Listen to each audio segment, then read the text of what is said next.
It seems it's physical capital, but actually it has something to do with the population factors.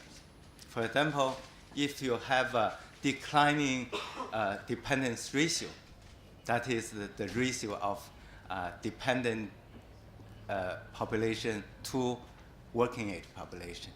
You have a declining dependence ratio and a smaller burden of population. You will have a strong savings rate, high savings rate. At the same time, if you have an unlimited supply of labor force, you would not encounter the phenomena of diminishing return to capital.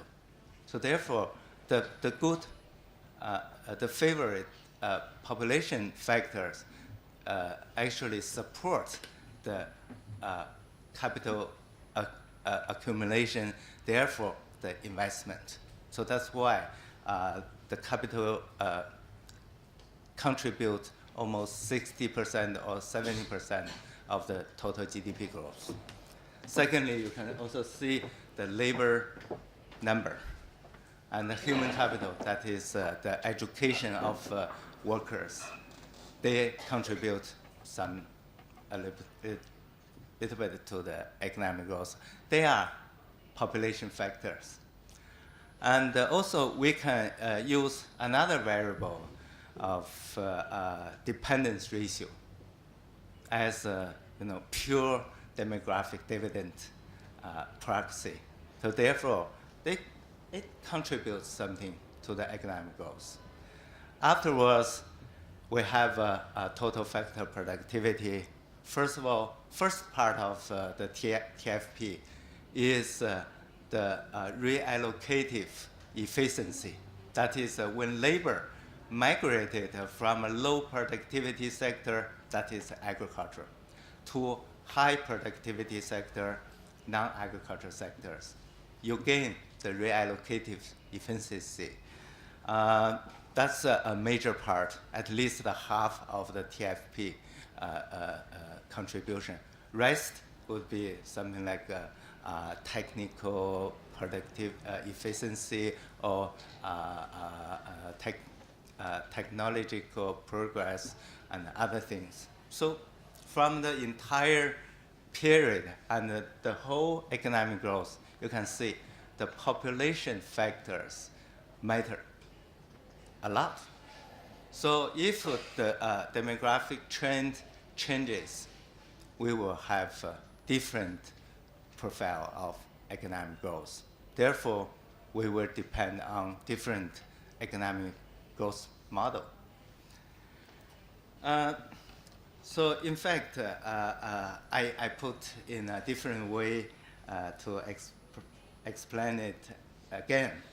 The same econometric decomposition, I use it for a time period matter. So that is the biggest part contribution is the capital, and followed by labor contribution, human capital, and the dependence ratio, and the TFP, productivity. So you can see in the entire period, for example, in the early 1980 to 2009, that's what we had for the data. That's the most important period of the economic growth and reform. Basically, we can divide the Chinese economic development into three phases. First of all, that is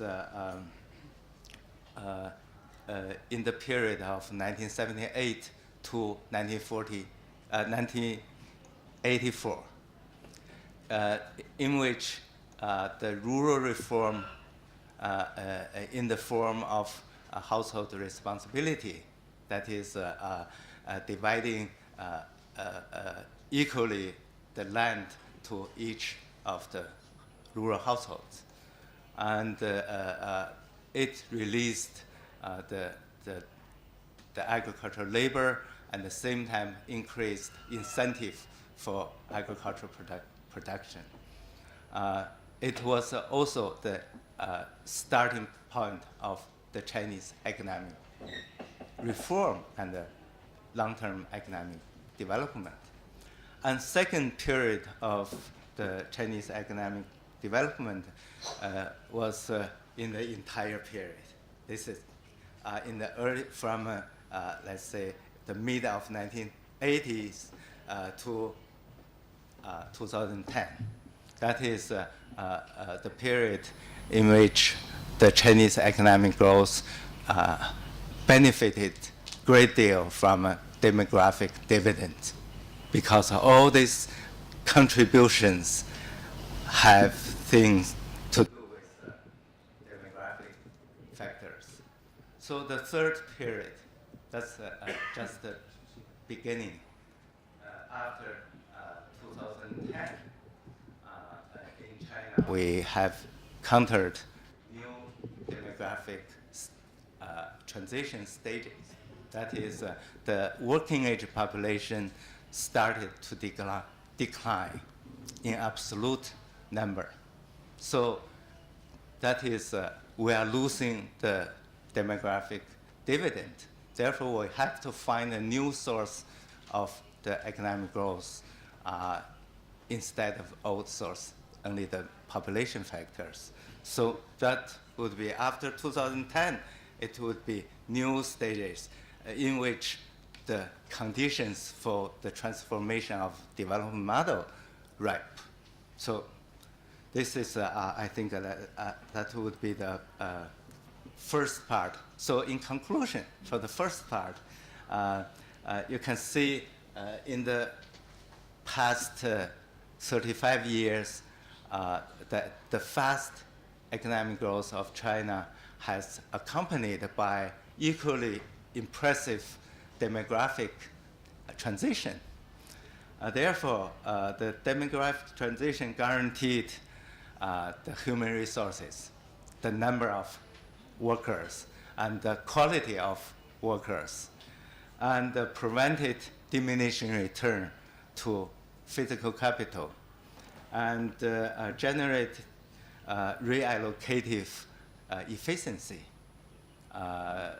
gain from reallocation of labor forces among rural and urban sectors, and some unexplained total factor productivity gain. So that's what I want to say in the first part. And then second part is the new stage. Why we say the conditions are ripe for transformation of a development model, because the demographic dividend is disappearing since 2010. First of all, let's see, thanks to the economic growth and the social development and also to the one-child policy, the total fertility rate in China has been declining over time. You can see from this, you see the blue part. Since the early 1990s, the fertility rate of China declined to below replacement level, that is below 2.1. And very recently, most people believe the total fertility rate in China is 1.4. The level that is lower than the average of the world average, the average level of a developing country, and even it is lower than the average level of developed countries. So China is among the lowest, the country with the lowest fertility rate. This is a 1.4 is the fertility rate agreed by most peoples, both the government and the scholars and the societies.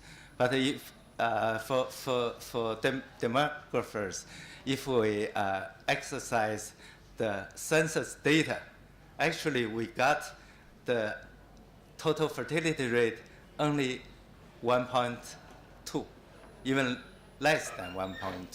Anyway, China is the very low fertility country. So being long in low fertility, the population age changes over time. So that's why in 2010, China conducted its 6th national census. The data shows from that year, the working age population that is the population between 15 and 59, started to decline. At the same time, population dependence ratio started to increase over time. This is what's going on in the population trend, particularly in the future. Probably in 2040, China will be the oldest country. That is the proportion of population aged above 65 will be more than double than rest of the developing countries. So in China, we have a phrase to characterize this situation. It is growing old before getting rich. That's very important. It's different. In most cases, when a country growing rich, at the same time, they are aging. But in China, we are aging before becoming high-income country. So as a result of the demographic transition, there has been a labor shortage. Because on the one hand, the working age population started to decline, and even before that, it started to grow slower. On the other hand, the economic growth continued to generate new jobs, demand for laborers. Therefore, the demand and the supply of labor force changes. So from the official data, that is the ratio of jobs